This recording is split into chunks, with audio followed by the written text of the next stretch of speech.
रात के 2 बज रहे हैं, आंखें बंद है लेकिन नींद नहीं है क्योंकि दिमाग में अभी भी यह चल रहा है, कल का प्रेजेंटेशन सही होगा या नहीं होगा, वो बंदा मुझसे नाराज़ तो नहीं है, अगर कल फेल हो गया तो सब क्या कहेंगे और मैं अपनी ज़िंदगी में कुछ कर पाऊंगा कि नहीं कर पाऊंगा।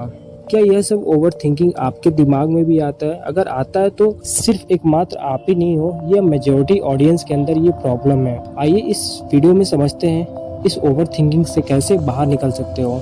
पहले समझते हैं ओवर थिंकिंग होता क्या है। सॉल्यूशन निकालने के लिए जब तुम किसी प्रॉब्लम को बार बार सोचते हो पर प्रॉब्लम का हल तो नहीं मिलता, उल्टा एंजाइटी फील होने लगता है। और साइंटिफिकली जब तुम ओवर थिंकिंग करते हो, तुम्हारा प्रीफ्रंटल कॉर्टेक्स जो डिसीजन लेता है वो पार्ट और ज़्यादा स्लो हो जाता है। मतलब यह हुआ कि जितना ज़्यादा सोचोगे उतना कम डिसाइड कर पाओगे। हम सोचते हैं कि सोच के सही डिसीजन लेंगे, लेकिन असल में ओवर थिंकिंग डिसीजन लेने की ताकत छीन लेती है। और इंडिया में यह ज़्यादा होता है क्योंकि हमें बचपन से ही सिखाया गया है गलती मत करो, लोग क्या कहेंगे, एक मौका है बर्बाद मत करो।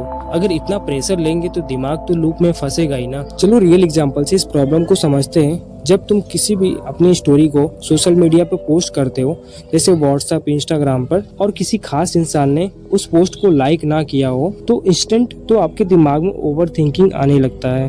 कहीं वो हमसे नाराज तो नहीं, ये स्टोरी बोरिंग तो नहीं, या मैं बोरिंग तो नहीं हूँ। मतलब 3 सेकंड में भाई इतना सब सोच लिया। चलो सेकंड एग्जांपल समझते हैं जो मेजोरिटी लोगों के साथ होता है, फ्यूचर का ओवर थिंकिंग। जॉब करूँ या बिजनेस करूँ, प्राइवेट जॉब करूँ या गवर्नमेंट जॉब करूँ, इंडिया में रहूँ या बाहर जाऊँ, अभी डिसाइड नहीं किया तो सब खत्म हो जाएगा। यह सब थॉट तभी आते हैं दिमाग में जब इंसान कुछ ना कर रहा होता है। जिंदगी प्लान नहीं होती है, रियल हसल करना पड़ता है। चलो जानते हैं सॉल्यूशन ओवर थिंकिंग से निकलने का। जब भी कोई डिसीजन दिमाग में घूमने लगे, खुद से पूछो क्या यह 2 साल बाद मैटर करेगा। अगर जवाब नहीं है तो 2 मिनट से ज्यादा उसके बारे में मत सोचो। कभी भी छोटा डिसीजन लो और इंस्टेंट लो। बड़ा डिसीजन लेना हो तो खुद को टाइम दो। ओवर थिंकिंग का डर हमेशा इमेजिनरी होता है। एक कागज लो, लिखो सबसे बुरा क्या हो सकता है मेरे लाइफ में, फिर देखो 90% केस में वो उतना बुरा होता ही नहीं जितना दिमाग ने बना दिया था। डर को कागज पे लाओ, आधा तो प्रॉब्लम ऐसे ही खत्म हो जाता है। जब दिमाग लूप में घूम रहा हो, उठ के 10 मिनट वॉक करो बिना फोन के।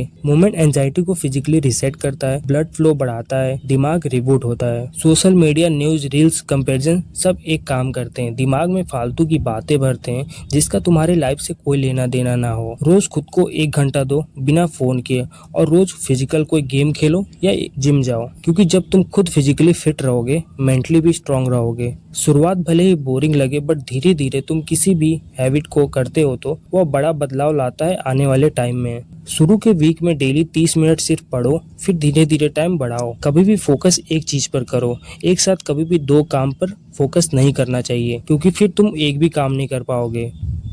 और कोई भी चीज परफेक्ट नहीं होता, परफेक्ट बनाना पड़ता है। कभी भी खुद को किसी से कम मत सोचो। तुम्हें लगता है तुम पीछे हो जिंदगी के रेस में, पर ऐसा तुम्हें तुम्हारे दिमाग ने और ओवर थिंकिंग ने बना रखा है। So always do hustle. अगर 1 मंथ भी खुद को डिसिप्लिन में